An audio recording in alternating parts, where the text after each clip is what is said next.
pessoal, sejam bem-vindos a mais este vídeo aqui no canal.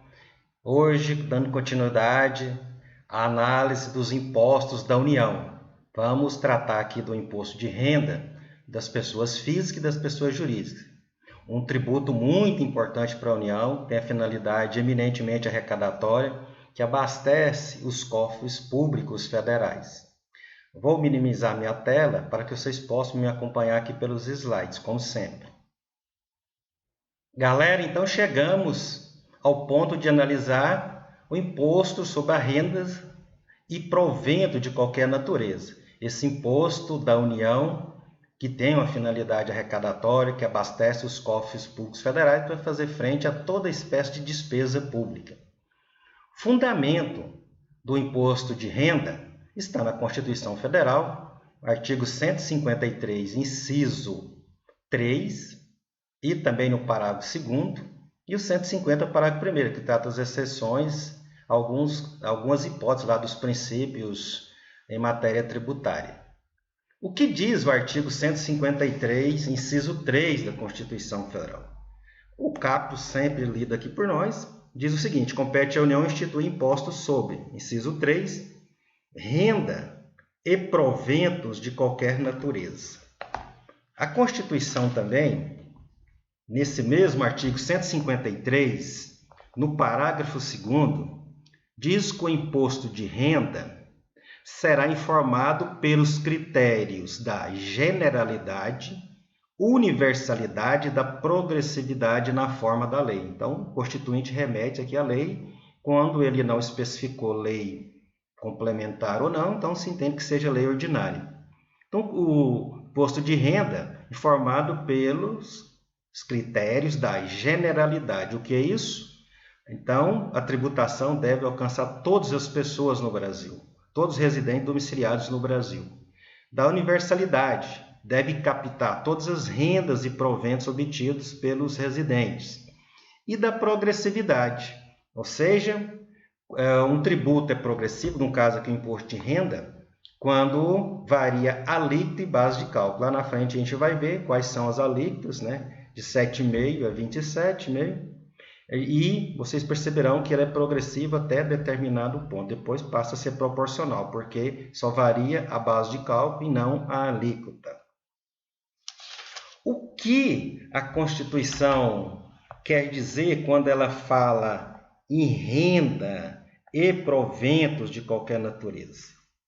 O desdobramento desse termo constitucional encontramos aqui no artigo 43 do Código Tributário Nacional. Vocês estão vendo aí na tela que o CTN regulamenta o imposto de renda nos artigos 43 a 45. O que diz o artigo 43? No inciso 1 ele diz: renda, assim entendido, produto do capital, do trabalho ou da combinação de ambos. Então vamos analisar cada ponto desse. Produto do capital, que seria, por exemplo, a pessoa física ou a pessoa jurídica tem disponibilidade, tem dinheiro, aplica no mercado financeiro, obtém rendimentos, e esses rendimentos são tributados, são produto do capital. Claro que se a pessoa física aplicar na poupança aqui no Brasil, para a pessoa física tem isenção. Todos nós sabemos disso, né? A gente aplica lá na poupança e os rendimentos não são tributados para a pessoa física. Para as demais pessoas são tributados.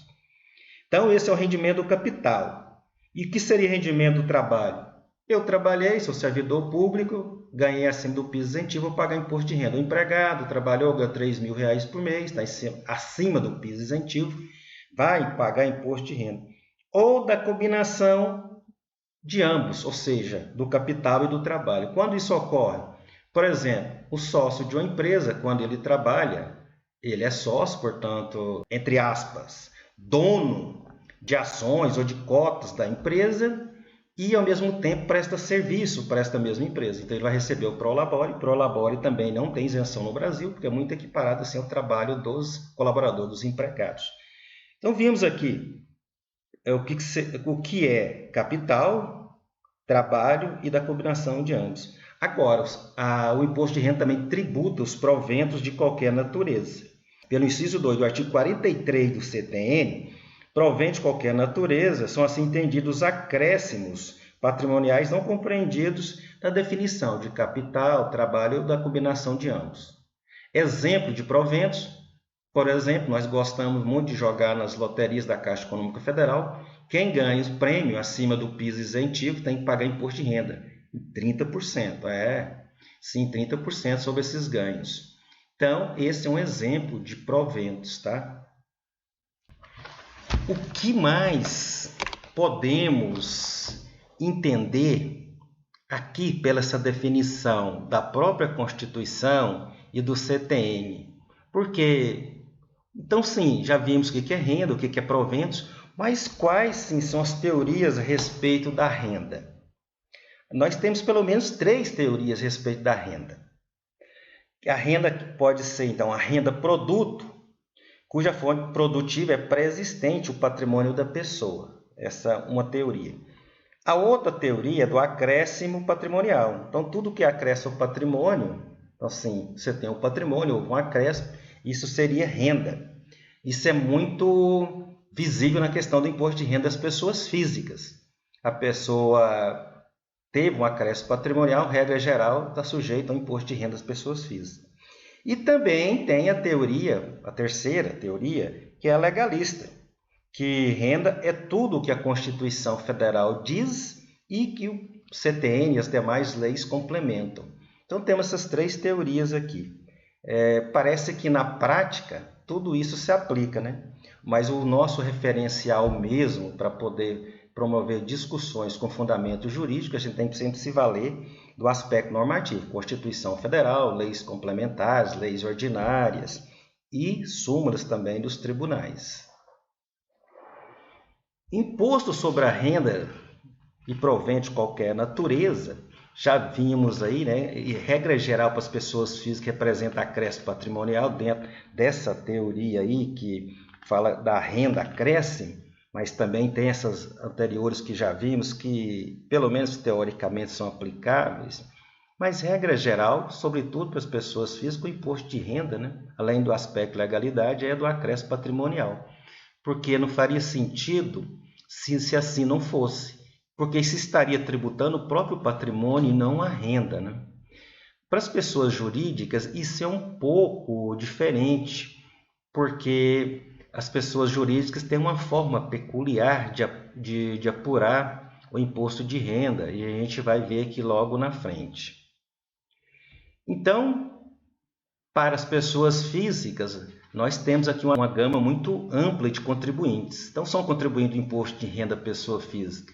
E aqui, aplicando os critérios da generalidade, universalidade, inclusive vedação de discriminação, né? Porque o imposto de renda grava todos os contribuintes pessoas físicas, independentemente da nacionalidade. Então o Brasil pode tributar, por exemplo, um ganho de um chinês lá na China? Depende, né? Regra geral não pode, em razão do princípio da territorialidade, mas, por exemplo, se o chinês estiver aqui no Brasil, de acordo com a legislação brasileira, e adquirir a condição de residente, assim, vai pagar o imposto de renda obtido aqui. Então, se tributa aqui contribuinte do imposto de renda aqui no Brasil, pessoa física, todas as pessoas, né? Sejam do sexo masculino, feminino, independente da idade. É claro que tem um incentivo fiscal aqui no Brasil para as pessoas acima de 65 anos, que a isenção de imposto de renda para essas pessoas de 1903 a 98 acaba sendo dobrada. Depende de estado civil, profissão e etc. Todos que tiveram a disponibilidade econômica ou jurídica devem pagar o imposto de renda. Uma característica muito importante do imposto de renda das pessoas físicas é que o imposto será devido à medida que os rendimentos e ganhos de capital foram percebidos.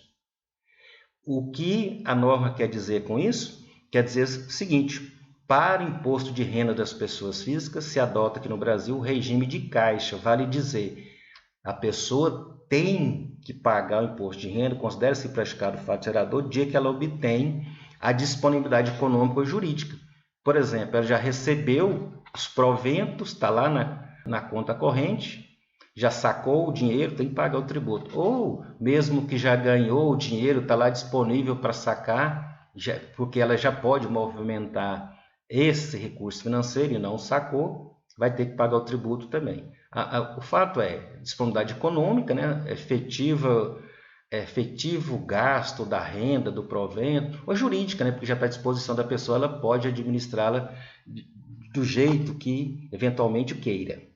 Então, o imposto de renda da pessoa física é devido pelo regime de caixa. A pessoa tem que efetivamente receber, ou só não recebeu porque não quis, porque já tem disponibilidade jurídica lá da renda e do provento.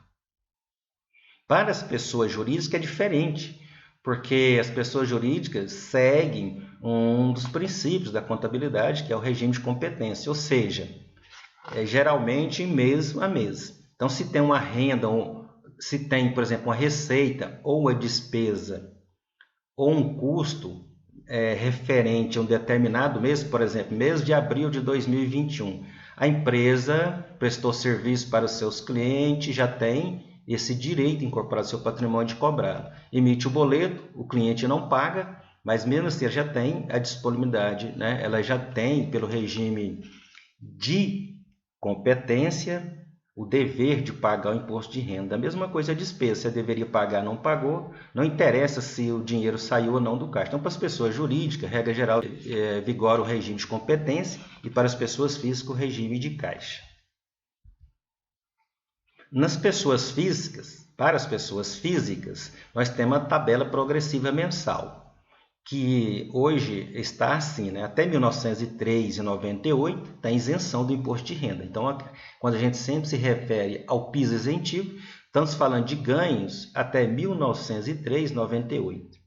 E aí nós temos, depois disso, a alíquota de 7,5%, 15%, 22,5% e a maior alíquota do Brasil, 27,5%. O que eu tinha dito anteriormente é que o imposto de renda, então, obedece àquela norma constitucional, sendo um imposto progressivo. Por quê? Vejam bem aqui, ó, na medida que varia a base de cálculo, varia também a alíquota, né? Base de cálculo menor, alíquota menor. Base de cálculo maior, alíquota maior. Isso vai até 1464,68, atualmente, com a alíquota de 27,5%. Por quê? Passado daí, não há outra alíquota no Brasil. A máxima hoje é 27,5%. E é uma alíquota nominal, né? Porque depois tem as deduções, etc. E isso acaba sendo reduzido. Então, a partir de 1464,68, o imposto de renda deixa de ser progressivo, passa a ser proporcional. Por quê? Vai variar só a base de cálculo, por exemplo, R$10.000 por mês e com a alíquota de 27,5%. O STJ tem algumas súmulas aqui referente ao imposto de renda das pessoas físicas. Mas lembrando, pessoal, que só o STJ tem ali uma dúzia ou mais de súmulas sobre o imposto de renda de pessoa física. Isso é muito importante que vocês tenham conhecimento dessas súmulas. O Supremo também tem pelo menos duas súmulas, a 584, que é muito polêmica, e a 586. Recomendo que vocês façam a leitura. E, para complementar seus estudos, lembro aqui do meu livro atualizadíssimo, publicado pela editora Mizuno, que tem tudo isso lá detalhado, além dos julgados em recursos repetitivos e repercussão geral. Então, a primeira súmula que o STJ diz é que o contribuinte faz jus à concessão, manutenção de isenção do imposto de renda, não se lhe exigindo a demonstração da contemporaneidade dos sintomas de doença, nem da rescisível da enfermidade. Ou seja, eu vou explicar isso aqui melhor para vocês. A Lei 7.713 de 88 dá isenção com uma série de causas que arrolam lá, e uma delas é para doenças graves, há muito tipo de doença, AIDS, câncer e tantas outras doenças graves. Então, o que o STJ diz aqui é que para pedir a isenção do imposto de renda não precisa se mostrar a contemporaneidade da doença, e nem se ela foi curada ou não, né? Porque assim, nem precisa de recidiva. Isso aqui era um grande debate que os contribuintes faziam na esfera judicial, sobretudo na Justiça Federal. E a outra súmula, direito processual, é desnecessária a apresentação de laudo médico oficial para reconhecimento judicial da isenção do imposto de renda, desde que o magistrado entenda suficientemente demonstrada a doença grave por outros meios de prova.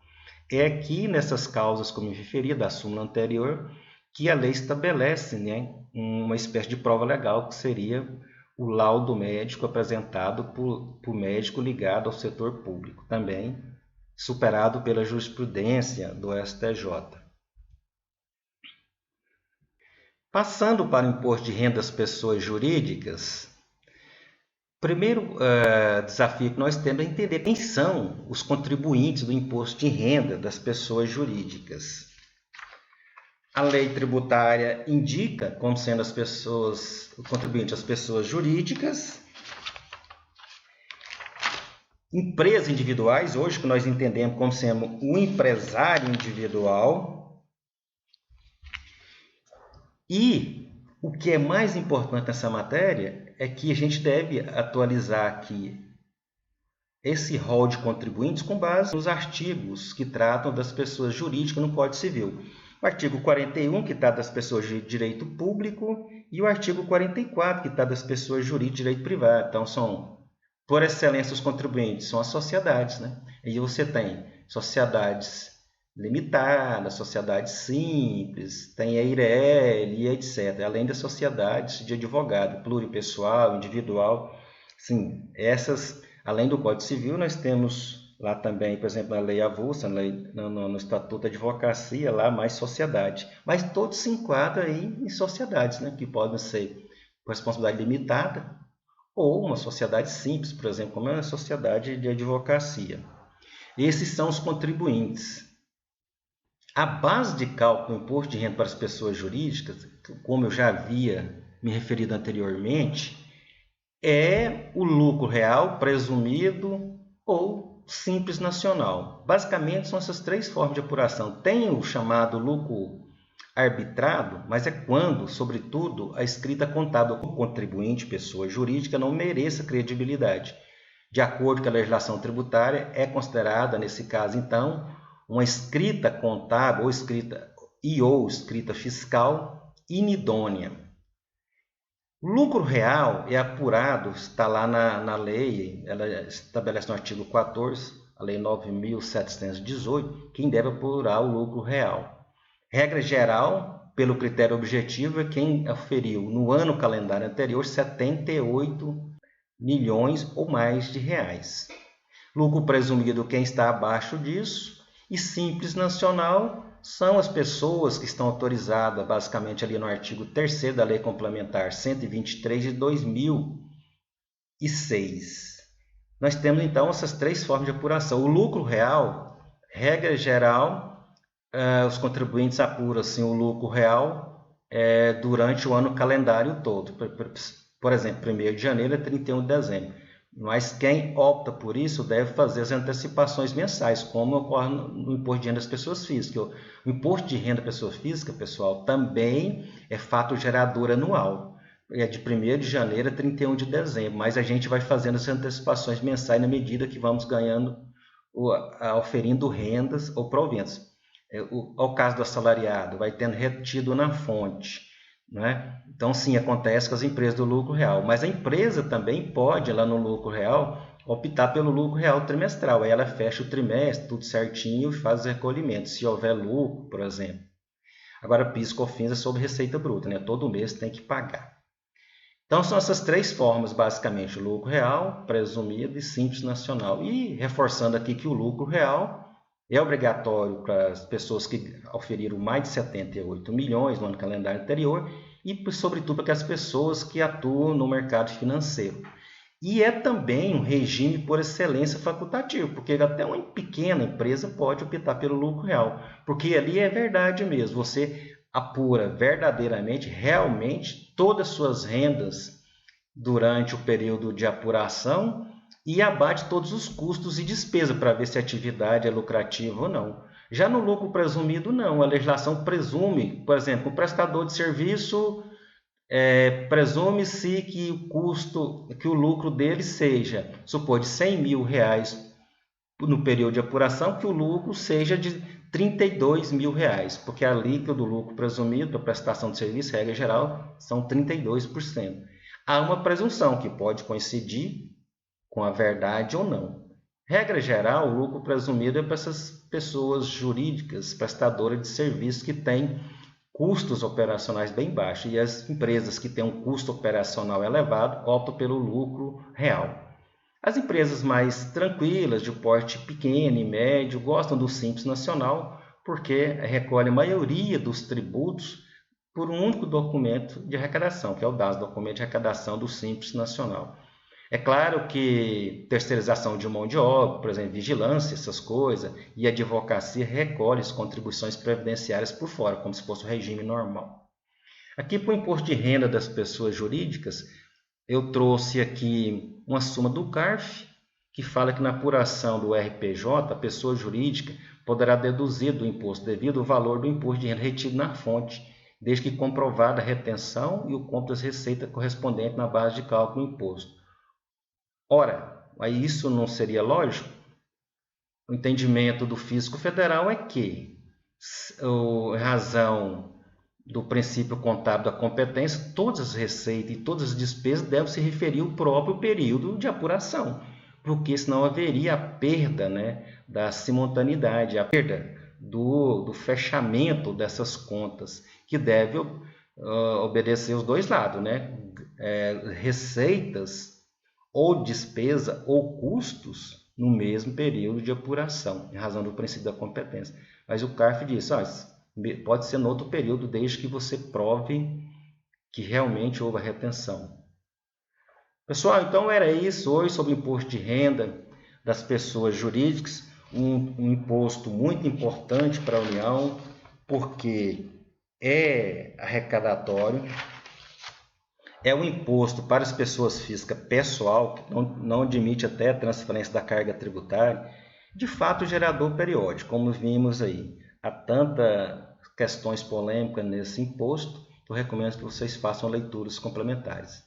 Então, se inscreva no nosso canal, deixe seu like, compartilhe os vídeos e até breve.